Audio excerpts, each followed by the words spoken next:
ನಮಸ್ಕಾರ ಬಿಪಿಎನ್ ನ್ಯೂಸ್ಗೆ ಸ್ವಾಗತ. ನಾನು ಪೂರ್ಣಿಮಾ. ಈ ದಿನದ ಪ್ರಮುಖ ಸುದ್ದಿ.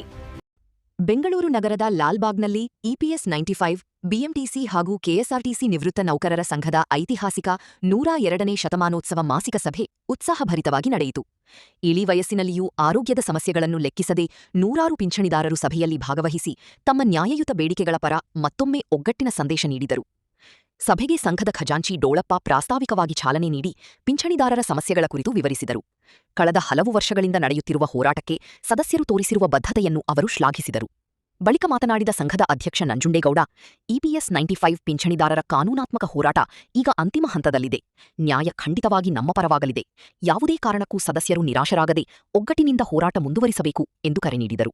ಸಂಘದ ಪದಾಧಿಕಾರಿ ನಾಗರಾಜು ಮಾತನಾಡಿ, ಮುಂದಿನ ಹೋರಾಟದ ರೂಪುರೇಷೆಗಳ ಕುರಿತು ಸದಸ್ಯರಿಗೆ ಮಾಹಿತಿ ನೀಡಿ ಪ್ರತಿಯೊಬ್ಬರೂ ಚಳವಳಿಯಲ್ಲಿ ಸಕ್ರಿಯವಾಗಿ ಪಾಲ್ಗೊಳ್ಳುವಂತೆ ಮನವಿ ಮಾಡಿದರು.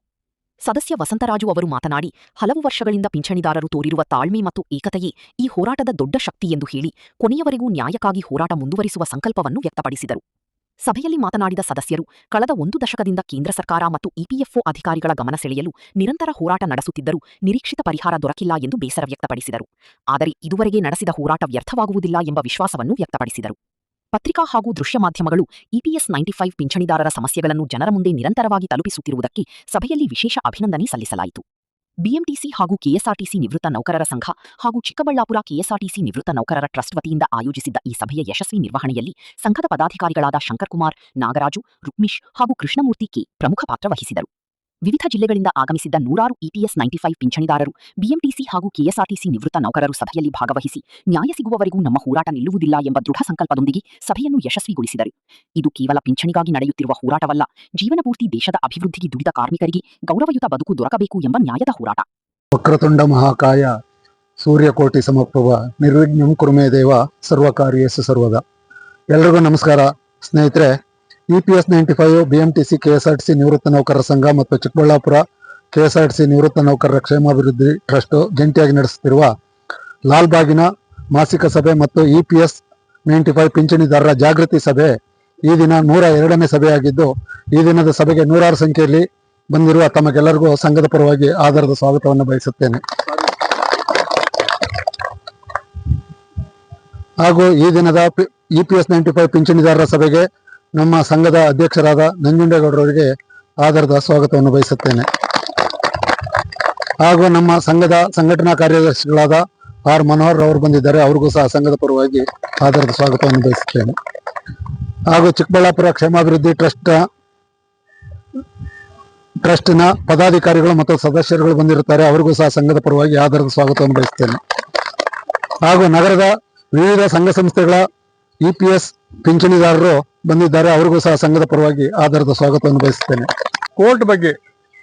ಕೋರ್ಟ್ನಲ್ಲಿ ಈಗಾಗಲೇ ಸಾಕಷ್ಟು ಪ್ರಕರಣಗಳು ಇತ್ಯರ್ಥ ಆಗಿದ್ದಾವೆ, ಇತ್ಯರ್ಥ ಆಗ್ಬೇಕಾಗಿದೆ, ದಾಖಲಾಗಿದ್ದಾವೆ.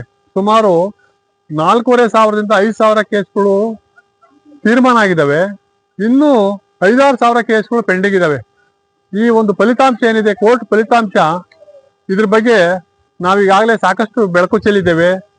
ಕೋರ್ಟ್ ಪ್ರಕರಣಗಳಲ್ಲಿ ನ್ಯಾಯಾಲಯ ನೀಡಿರ್ತಕ್ಕಂಥ ತೀರ್ಪು 2014 ನಂತರ ನಿವೃತ್ತರಾಗಿರ್ತಕ್ಕಂಥವ್ರಿಗೆ ಆಶಾದಾಯಕವಾಗಿದೆ.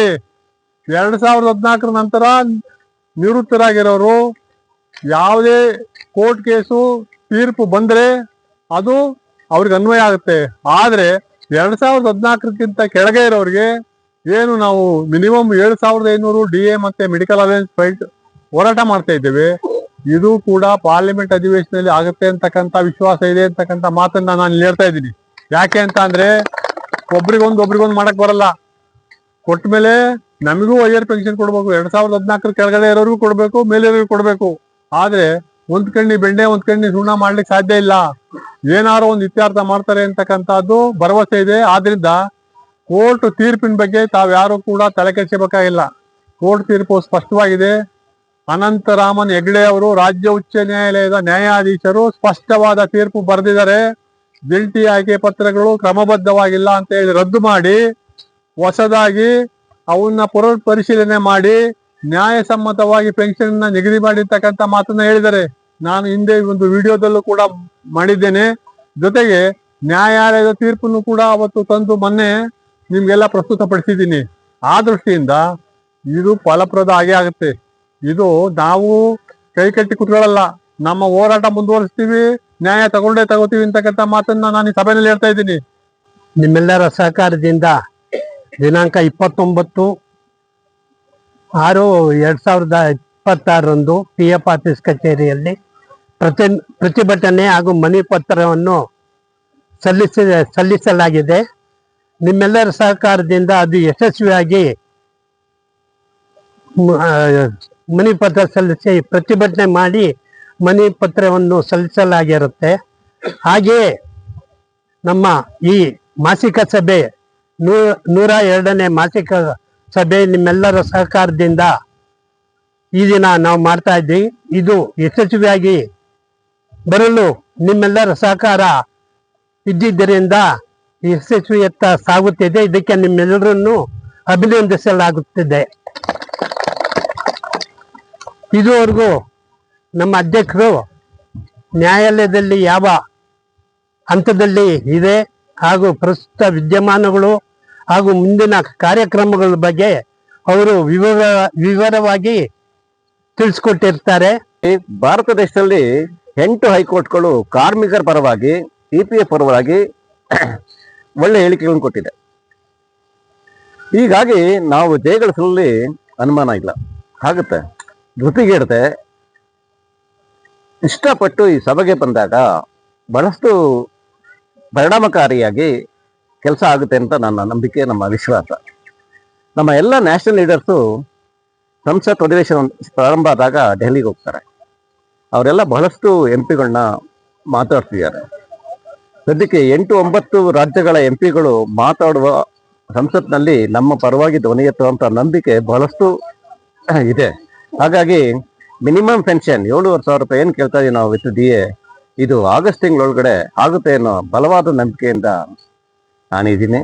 ನೀವು ಎಲ್ಲರಿಗೂ ಹೇಳಿ ನಿಮ್ಮ ಸ್ನೇಹಿತರನ್ನ ಹೆಚ್ಚಿನ ಸಂಖ್ಯೆಯಲ್ಲಿ ಕರೆತರಬೇಕು. ಮುಂದಿನ ಆಗಸ್ಟ್ ತಿಂಗಳ ಲಾಲ್ಬಾಗ್ ಸಭೆ ತುಂಬ ಯಶಸ್ವಿಯಾಗಿ ನಡಿಬೇಕು ಅಂತ ನನ್ನ ಆಸೆ.